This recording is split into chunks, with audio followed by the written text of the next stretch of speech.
দেখুন, জ্যোতিষে আলাদা আলাদা গ্রহের আলাদা আলাদা প্রভাব পড়তে দেখা যায়। যেই প্রভাব সেই গ্রহের সঙ্গে গভীরভাবে জুড়ে থাকতে দেখা যায়। তাই আজকে আমরা আলোচনা করব কলার বৃক্ষ এবং কলার সঙ্গে বৃহস্পতি গ্রহের সঙ্গে গভীরভাবে সম্পর্কিত। তাই আজকে জানবো কলার সঙ্গে বৃহস্পতির কি সম্পর্ক আছে এবং কলার প্রয়োগ কিভাবে আপনারা আপনাদের জীবনে করে আপনারা বৃহস্পতি থেকে লাভ পেতে পারেন। এই বিষয়ে আলোচনা করার চেষ্টা করব। আজকে আমরা একটা অদ্ভুত ফল নিয়ে আলোচনা করছি, যার নাম হচ্ছে কলা। দেখুন, কলার সম্পর্কে জ্যোতিষ কি বলছে, কলার সঙ্গে জ্যোতিষের কি মাহাত্ম্য আছে। দেখুন, কলা একটা অদ্ভুত ধরনের ফল। এটা ঔষধীয় ফল হয়ে থাকে, অর্থাৎ ঔষধীয় ধরনের ফল হওয়ায় একে কাঁচাও খাওয়া যায় এবং পাকাও খাওয়া যায়।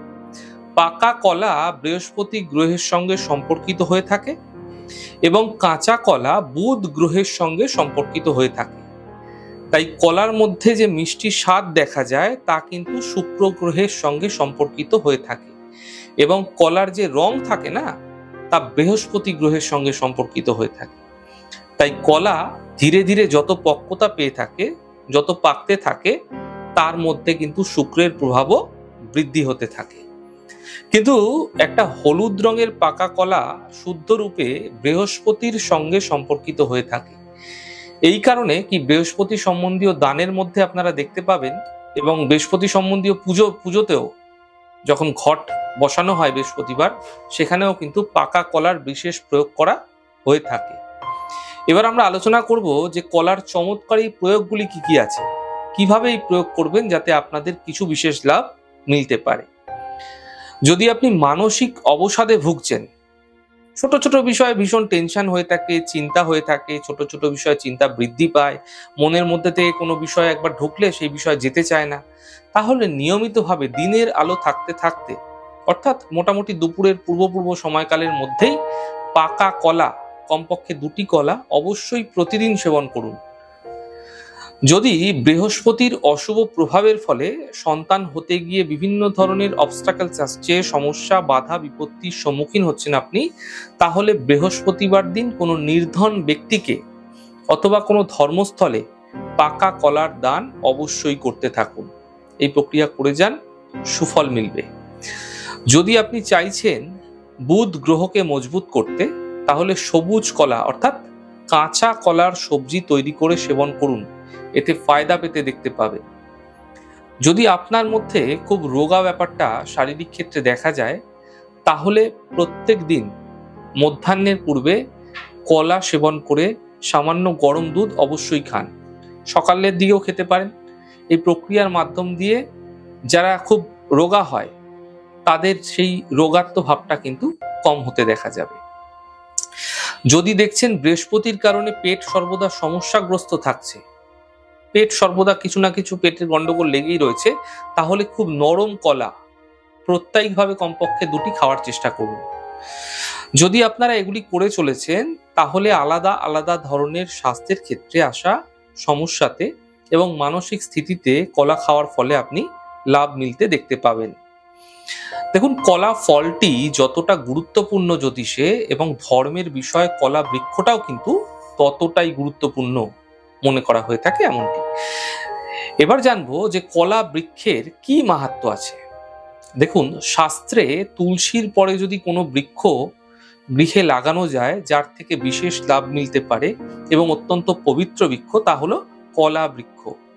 কলা বৃক্ষে বৃহস্পতি গ্রহের প্রভাব সরাসরি পড়তে দেখা যায়।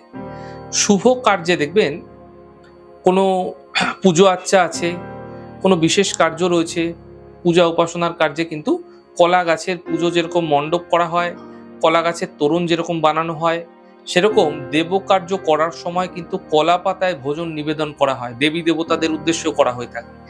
এবং কলা গাছের মূলকে যদি কেউ হলুদ সুতোয় বৃহস্পতিবার দিন শুভ সময় দেখে নিক্ষেপ করে তুলে গলায় ধারণ করছেন, তাবিজে ভরেও ধারণ করতে পারেন, তাহলে বৃহস্পতির যে শুভত্ব তা বৃদ্ধি পেতে দেখতে পাবেন, বৃহস্পতি মজবুত হতে দেখা যায়।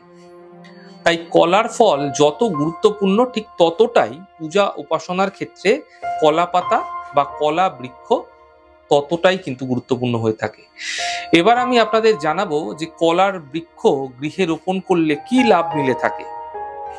যদি আপনারা আপনার গৃহে কলার বৃক্ষ রোপণ করছেন এবং তার সঠিকভাবে পরিচর্যা করছেন, সেবা করছেন, তাহলে বৃহস্পতি সম্বন্ধীয় বহু সমস্যা দূর হয়ে যেতে পারে।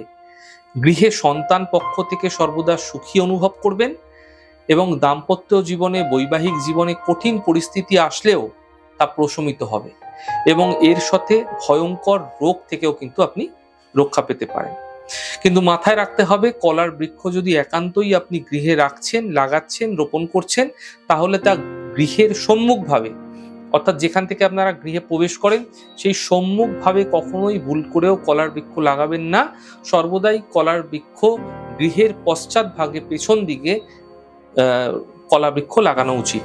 প্রত্যেকভাবে যদি কলা বৃক্ষে জল অর্পণ করছেন, কলা বৃক্ষের সেবা করছেন, পূজা উপাসনা করছেন, এর মাধ্যম দিয়ে আপনারা প্রত্যেক দিন যদি প্রক্রিয়া করে যাচ্ছেন, এতে বৃহস্পতি সম্বন্ধীয় যে সমস্যা আপনাদের ক্ষেত্রে দেখতে পাচ্ছেন, বিশেষ করে বিবাহের ক্ষেত্রে এবং কোনো রোগ ব্যাধির ক্ষেত্রে যদি কোনো সমস্যা আপনাদের লেগে থাকে, সেই সমস্যা থেকে সমাধান মিলতে বা সমাধানের পথ একটা মিলতে আপনারা ধীরে ধীরে দেখতে পাবেন। তাহলে আজকে আলোচনা করলাম কলা এবং কলা বৃক্ষ সম্পর্কে। কোন গ্রহের সঙ্গে সম্পর্কিত থাকে, কোন গ্রহের প্রভাব কম করার জন্য কলার কি প্রয়োগ করা উচিত, তা সমস্ত কিছু আলোচনা করেছি। আমাদের ছোট ছোট আলোচনাগুলি যদি আপনাদের ভালো লাগছে, সেক্ষেত্রে লাইক করতে, কমেন্ট করতে, সাবস্ক্রাইব এবং শেয়ার করতে বন্ধুদের সঙ্গে ভুলবেন না। অনেক ভালো, সুন্দর, সুস্থ থাকুন। আগামী পর্বে দেখা হবে। নমস্কার।